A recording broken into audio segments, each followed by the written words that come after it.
মহান স্বাধীনতার ঘোষক শহীদ প্রেসিডেন্ট জিয়াউর রহমান, যার ঘোষণার মাধ্যমে এবং রণাঙ্গনে যুদ্ধ করে যিনি আমাদের একটি স্বাধীন বাংলাদেশ উপহার দিয়েছেন এবং মুক্তিকামী জনতাকে মুক্তির পথ দেখিয়েছেন, আমি তার আত্মার মাগফিরাত কামনা করছি। আমি আত্মার মাগফিরাত কামনা করছি দ্বিতীয়বার যারা আরেকটি মুক্তিযুদ্ধে অংশগ্রহণ করে স্বৈরাচার মুক্ত বাংলাদেশ আমাদেরকে উপহার দিয়েছে, সেই জাতির সেই বীর সন্তানদেরকে, যারা আমাদের মাঝে এখন নাই, তাদের আত্মার মাগফিরাত কামনা করছি। সর্বোপরি নবমুক্তিযোদ্ধা এবং ৭১-এর মুক্তিযোদ্ধা সবার কাছে আমরা কৃতজ্ঞতা জ্ঞাপন করছি। আমি আমাদের উপজেলা প্রশাসক আপার কাছেও কৃতজ্ঞতা জ্ঞাপন করছি, কারণ দীর্ঘ ১৭ বছর যাবৎ আমরা যারা বিভিন্ন দল করি, বিভিন্ন দলে নেতৃত্বে ছিলাম, আমরা এমন একটি পরিবেশ আমরা পাইনি। এবং কেরানীগঞ্জে আমাদের কাছে এটা একটা স্বপ্নের দিন মনে হচ্ছে আজকে, যে আমরা আমাদের কেরানীগঞ্জে আমাদের উপজেলাতে, যেটা আমাদের সকল দলেরই অধিকার ছিল, সকল নাগরিকের অধিকার ছিল, এরকম একটি পরিবেশে এরকম একটি বিজয় দিবসের উৎসব আমরা একসাথে পালন করব। সেটা স্বৈরাচার ফ্যাসিস্ট সরকারের প্রেতাত্মা এবং দোসরদের কারণে আমরা পারিনি। সেই সুযোগ আজকে আমাদেরকে করে দেওয়ার জন্য আমি উপজেলার সকল কর্মকর্তা এবং যারা দায়িত্বে ছিলেন সবাইকে ধন্যবাদ জানাচ্ছি।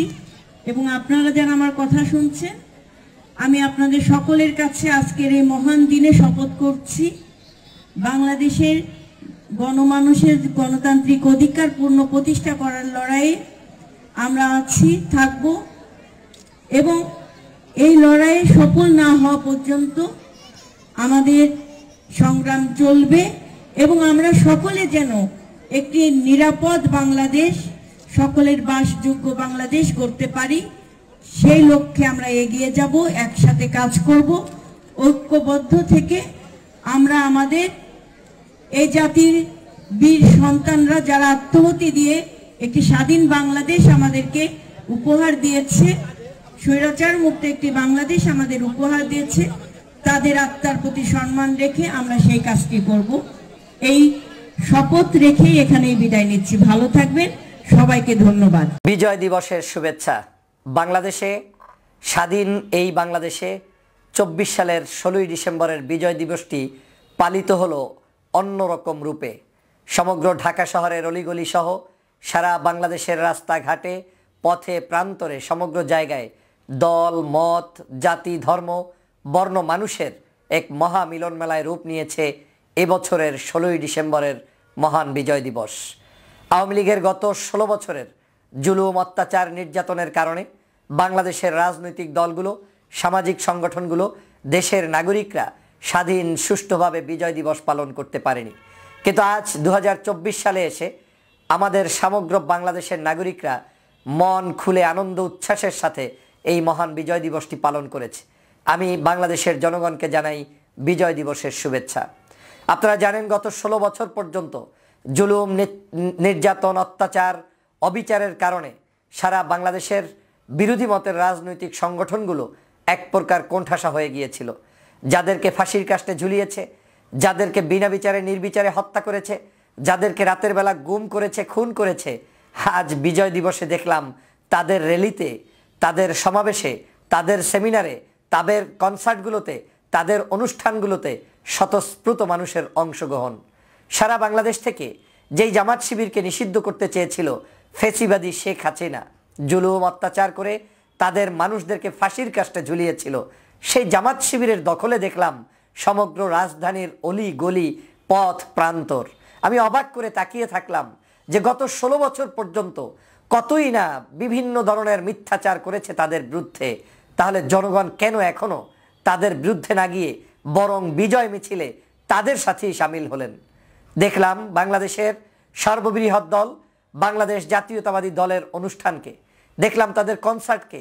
তিল ধরনের ঠাঁই নেই সেই জায়গায় সমগ্র মানুষের উপচে পড়া ভিড়, সেই সকাল থেকে জাতীয়তাবাদী দলের আয়োজনে সেই যে কনসার্ট চলছে, সেই কনসার্ট হচ্ছে সবার আগে বাংলাদেশ। একটি নাম, একটি চেতনা, সবার আগে বাংলাদেশ। এই সবার আগে বাংলাদেশের কনসেপ্ট গত 16 বছর ছিল না। তখন ছিল সবার আগে শেখ মুজিব, সবার আগে শেখ হাসিনা, সবার আগে আওয়ামী লীগ। কিন্তু আজ প্রথম বাংলাদেশে দেখলো সবার আগে বাংলাদেশ। তাও কোথায় অনুষ্ঠিত হয়েছে?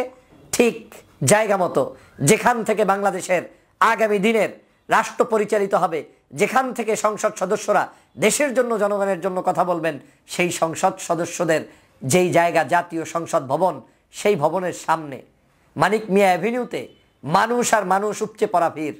মানুষের কাছে শুনে এসেছি, নিজে দেখে এসেছি, তারেক রহমানের সাহেবের সিদ্ধান্তেই এই নামটি হয়েছে সবার আগে বাংলাদেশ। তাহলে আওয়ামী লীগ কী করতে পেরেছে? 16 বছর পর্যন্ত যাদেরকে নিষিদ্ধ করতে চেয়েছে, যাদেরকে জুলুম অত্যাচার করে ধ্বংস করতে চেয়েছে, তারাই তো আজকের রাজপথ দখল করে মিছিল করছে, মিটিং করছে, আনন্দ উল্লাস করছে এবং তাদের দেশকে নিয়ে তাদের ভাবনাগুলো তুলে ধরছে। আজ দেখলাম বাংলাদেশের বৈষম্য বিরোধী আন্দোলনের নেতাদের নেতৃত্বে সমগ্র বাংলাদেশের বিভিন্ন জায়গায় তাদের দেশপ্রেমে উজ্জীবিত হওয়া সাধারণ শিক্ষার্থীদেরকে নিয়ে র্যালি করতে। কই, আওয়ামী লীগের সময় এইরকম কোনো মানুষ তো র্যালি করতে পারেনি। আমি দেখেছি ঢাকাতে নাগরিক কমিটি, তাদের বৈষম্য বিরোধী আন্দোলন সহ বিভিন্ন সংগঠনগুলো তারা যেভাবে স্বতঃস্ফূর্তভাবে একটা দেশকে রিপ্রেজেন্ট করছে, সমগ্র ঢাকা শহর অলিতে গলিতে আলোকিত করেছে, সাজসজ্জা করেছে, মনে হয়েছে যেন আমাদের সকলের হৃদয়ে একটি দোলা তৈরি হয়ে গিয়েছে। এই দোলাটাই আমরা গত 16 বছর উপভোগ করতে পারিনি। এই আনন্দটাই আমরা গত 16 বছর করতে পারিনি। আজ বাংলাদেশের সমগ্র জায়গায় যেই আনন্দটা হয়েছে, এরকম একটা আনন্দের জন্যই 1971 সালে বাংলাদেশের স্বাধীনতা হয়েছিল। কিন্তু আমরা সেই 1971 সালের স্বাধীনতাকে রক্ষা করতে পারিনি। 71 সালের স্বাধীনতাটাকে বিক্রি করে ফ্যাসিবাদী শেখ হাসিনা তার পরিবারের কাছে জিম্মি করে রেখেছিলেন। শুধু আমরা শুনতাম একটি দলের ঘেউ ঘেউ, সারা রাত ব্যাপী তাদের কোনো একজন নেতার কণ্ঠ উঁচু করে শুধু বক্তব্য, জাতিকে বিভ্রান্ত করা হতো, বিভাজন করা হতো।